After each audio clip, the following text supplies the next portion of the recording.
I'm doing good, man. Probably getting a little bit more sleep than you, but we know what that grind's like. So good luck this fall. The first season as a dad is unlike any other.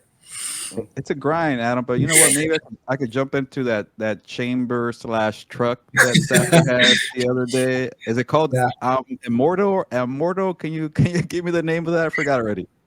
I think it's Immortal. I think I've already done enough for their annual marketing than their actual marketing team has, or at least Matthew Stafford has, anyways. That was pretty good for them, pretty good business for them, but I'm trying to stay out of any red light chambers. Yeah, I was gonna say because maybe because you had the eagle eye and you spotted it and you had it on Twitter or X, whatever you want to call it. And then the next day, I saw it at Chargers camp. I saw Immortal there, and I'm like, "What the hell?" I was like, "Is it because Adam put them on the map?" They probably thought, "You know what? We have our own camp tour and go around the entire California and go to the Cowboys or the Saints or whatever." Yeah. But I think that was all the credit to you, Adam. Well, they found me. Their PR team found me very quickly, so they seem to like it too. But Okay, you're no, getting all the press releases now from yeah, Immortal. exactly. Okay. Well, speaking of the real story of why we're hyping them up and giving them more publicity is Stafford came out of that, or it took him a week to come out of the chamber, and then he's back to practicing. And I'm glad we have you on here on Thursday because the final practice before the preseason finale. I'm sure you're happy about that, the finale of the preseason. But for going through a whole week of full participation, I think, Adam, what did you see from Stafford for the week one? So when he starts the first day on Monday, you're just kind of surprised he's there, right? Like they've done nothing to indicate that he's going to practice this week. So he's there, and you're like, well, the original plan was he was only going to do individual drills. So let's see him in the receiver line. Okay, he can throw. He can throw the fade. Like looks good. This will probably be it for today. And he's moving around. He's rolling around. Like he looks like he can move around a little bit. It was great. All of a sudden, he's doing 11 on 11, which is not something we expected from him. And he's moving full speed, and he looks like Matthew Stafford. He's delivering balls on a corner route to Tutu Atwell that no other quarterback has been able to hit all camp, that only Stafford can do. Things like that, where you just see him. He's got the power behind the ball. He's got the spin on it still. He's still catching up to reading defenses and coverages and pass rush and stuff like that. But overall, it looks like Matthew Stafford, and we talked to him today, and he seemed to be pretty happy with the results so far this week. Yeah, Adam, let me give you one more Stafford question before I have Victor give you some questions about the roster and what to expect this season. I did see that tweet from or X, whatever you want to call it. I don't know why I keep getting confused with It's that. still Twitter. It's still Yeah, Twitter. It's a tweet it's to me, still okay, fine. style. But I really tried to get it right, Adam. No, You know what I hate to get behind the scenes for journalism is like every time we mention X, you have to put in parentheses or like formerly known as Twitter, and I freaking hate doing that. Or maybe you guys don't have to no. at those who register. I feel like I still forget and just say on Twitter or tweeted, Okay. or like I just can't. It's Twitter. Like I still type in twitter.com. I never will not, and it still works. So It here still I pops am. up. Okay. See, these, Yeah. these are things that I care about, like, making sure I got the name right of Immortal and making sure I got Yeah. the name of X or Twitter. Anyways, back to what people want to hear about with Stafford. The point is, I saw that video of Stafford throwing that touchdown pass to Davante Adams, and Adams celebrated like, "Hey, no more passes from Jimmy G or Stetson Bennett. Let me throw up my hands here and have a good time for a preseason touchdown or training camp touchdown." And this I'll use this moment to talk about Davante too, because I think maybe the Rams are really hyping up like, "Hey, we got Davante," and I'm starting to feel like in fantasy football world, people are also buying into it. Yeah. So kind of a two-parter. One, I'm sure it's a good sign that Stafford went, 4 days in a row without having the back flare up or any discomfort. I'm sure that could happen. Who knows? And it's going to be a thing for the whole season, or maybe you disagree. But having him in camp, 2 weeks before the season to have that chemistry with Davante, how crucial is that? And then what are you expecting from Davante and that connection also on the other side of Puka Nacua for them being this trio here? Yeah. So to touch on what you're getting at first, I asked Stafford about that, like if you're still managing back soreness today, and his answer, first was just to deny, and then he kind of allowed it. Like yeah, I am going to be managing this all year, just like I've managed a million different things over 17 years. That's life in the NFL. With a back, it's a little bit more concerning when you're managing something throughout the season, but it is what it is. He's Matthew Stafford. He's a warrior. If as long as he can go out on the field, he's going to. Um, as for Davante, like that is definitely, I think, one of the bigger parts for Matthew getting back on the field. He knows every other receiver on this roster other than rookie tight end for rookie, Terrence Ferguson. But Davante is a new guy. They started working together before OTAs, during OTAs, at minicamp, and that was definitely beneficial to them.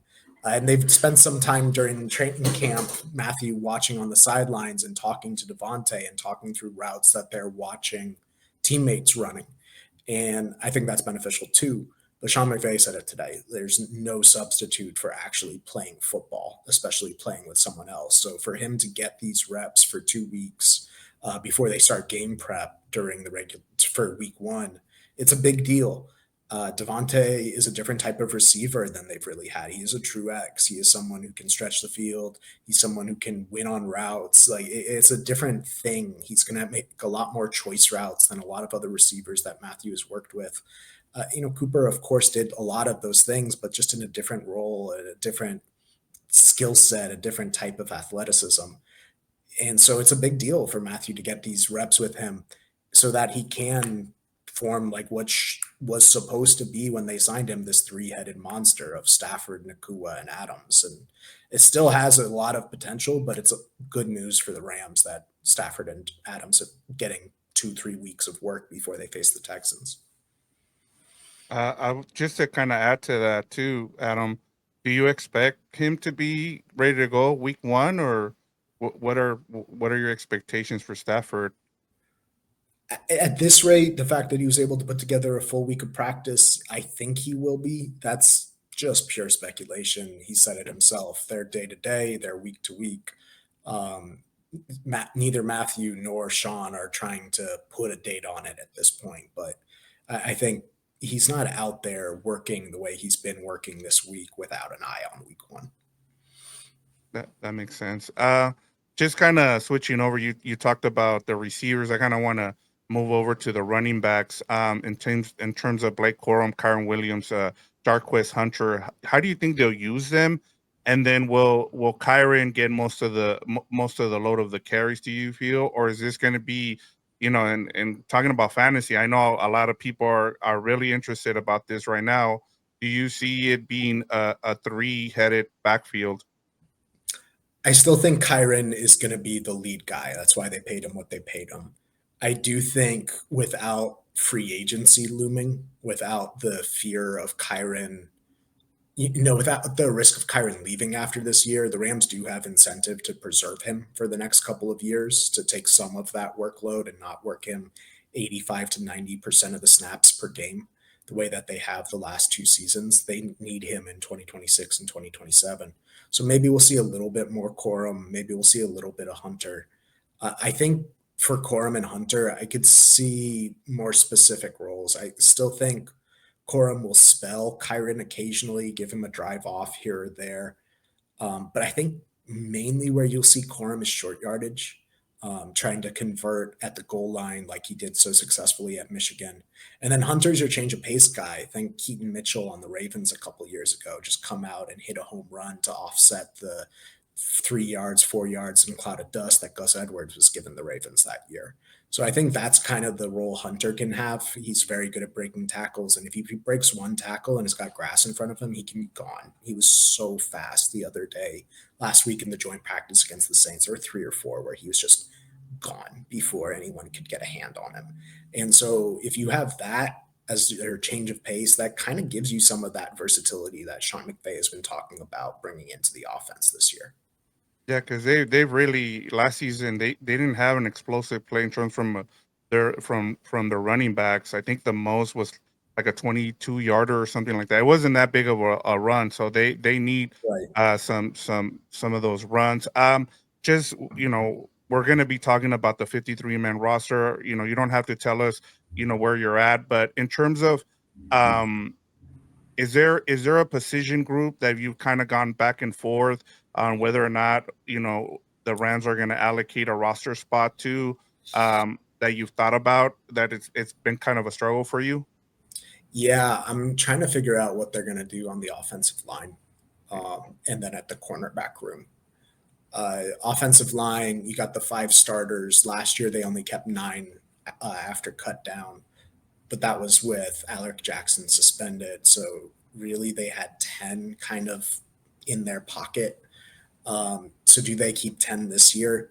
There's reason to argue for that. They did get a little bit of help this week, unfortunate as it was, but undrafted rookie Willie Lampkin sprained his PCL and his ankle. He's looking like an IR candidate, is what Sean was saying today. So that helps you sneak in an extra one around Bo Limmer and Justin Dedich on the inside. DJ Humphreys and Warren McClendon seem locked in as the reserve tackles behind the starting 5. And then the question starts to become, do you try to keep KT Leviston, who can play guard and tackle? Do you try to keep David Kessenbury as a veteran tackle, a little bit more experienced than McClendon? Or do you hope that those guys can kind of slip through to your practice squad? And so that's a big one. And then cornerback, there's just such a wide competition for what could only be one final roster spot at this point. You've got Darian Kendrick, you've got AJ Green, you've got Cam Lampkin, you've got Charles Woods, you've got Josh Wallace, Sean Jolly. So you're really looking at 6 guys competing for maybe 1 or 2 spots. Maybe Josh Wallace qualifies more as a safety, so that frees up a spot at corner where maybe you can go 6. It's going to be really, really tight. And there's a bunch of guys who probably will be fighting for that roster spot through the preseason finale against Cleveland.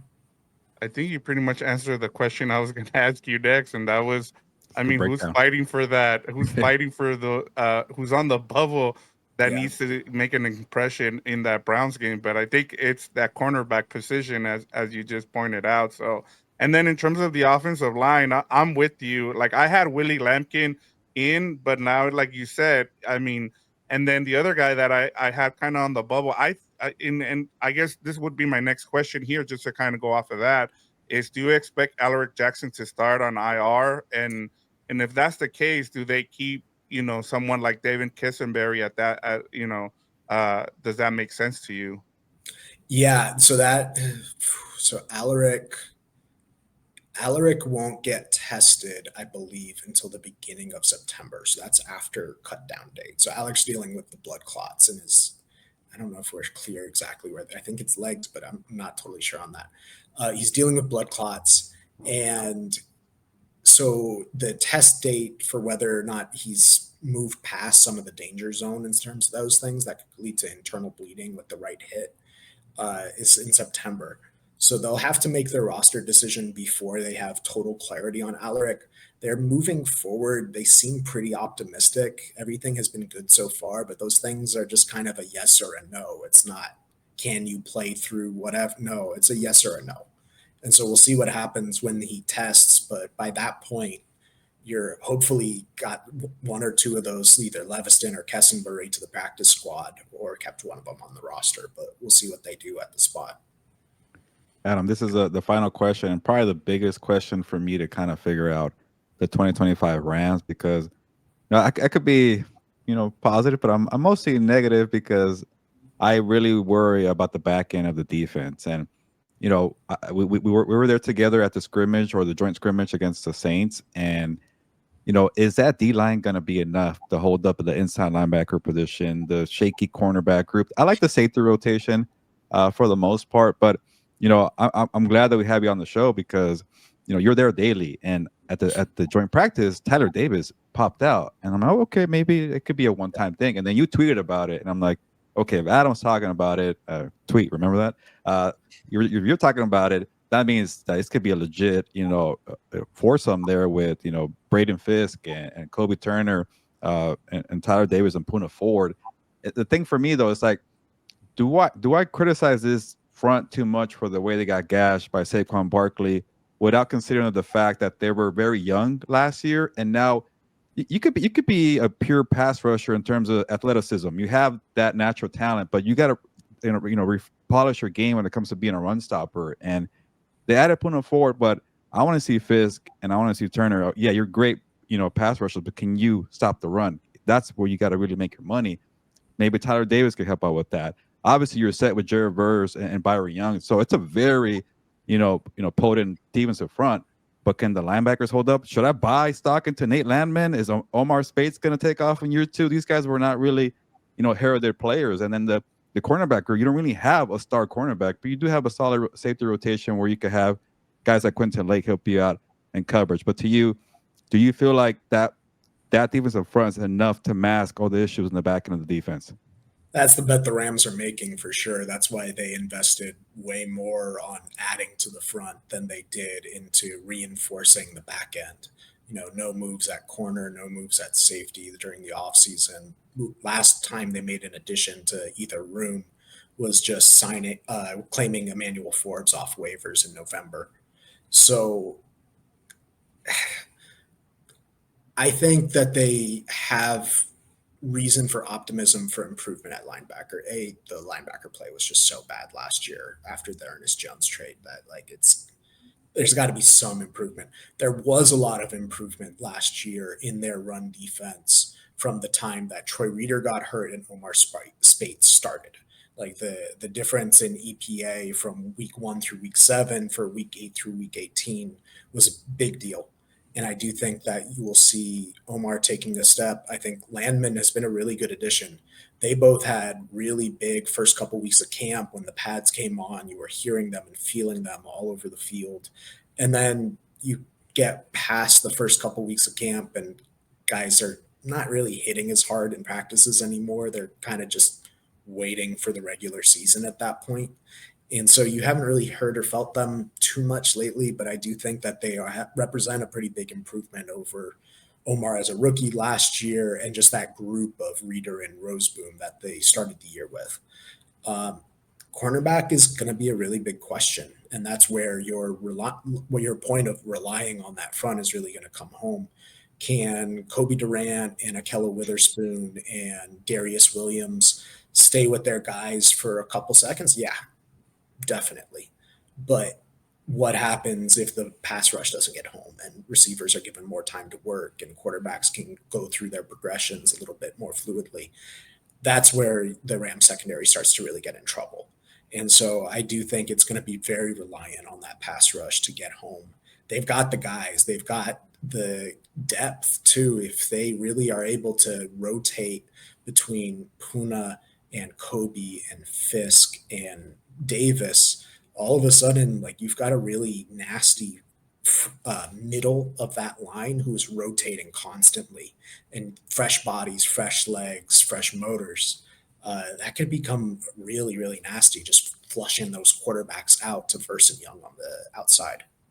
Yeah, it's a very tricky situation and kind of gauge because you're very loaded with pass rushers and a lot of talent. And like you mentioned, Adam, they are improving year to year. Maybe that's something I should take into account more. Hey, but I'm glad you broke it down here. You broke down the Matthew Stafford situation, the 53-man roster, the defense. So, Adam, thank you for the time. I appreciate it. I know you're busy this time of year, so I really appreciate all the time you've given us here in the Inside.